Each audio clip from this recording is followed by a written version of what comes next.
કેન્દ્રીય ગૃહમંત્રી અમિત શાહે મુંબઈમાં લાલબાગના રાજાના દર્શન કર્યા. કેન્દ્રીય ગૃહમંત્રી અમિત શાહે મુંબઈમાં સુપ્રસિદ્ધ લાલબાગ ચા રાજાના દર્શન કર્યા અને ગણેશજીની પૂજા અર્ચના કરી. ગણેશજી મહોત્સવના પાવન અવસરે તેઓ મુંબઈની મુલાકાતે હતા અને આ દરમિયાન તેમણે તેમના પૌત્ર સાથે લાલબાગ ચા રાજાના દર્શન કરીને આશીર્વાદ મેળવ્યા. આ ઘટનાએ ધાર્મિક અને રાજકીય વર્તુળોમાં ભારે ધ્યાન ખેંચ્યું છે. અમિત શાહે પોતાના પૌત્ર સાથે ગણેશજીની પ્રતિમા સમક્ષ શીશ ઝુકાવીને પ્રાર્થના કરી હતી.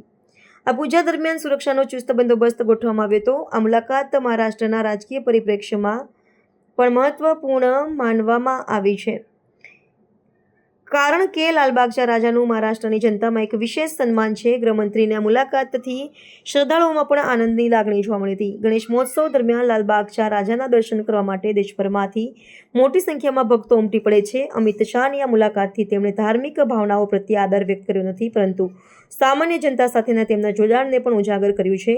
આ દર્શન બાદ તેઓ મુંબઈમાં અન્ય કાર્યક્રમોમાં ભાગ લેશે તેમ જાણવા મળ્યું હતું.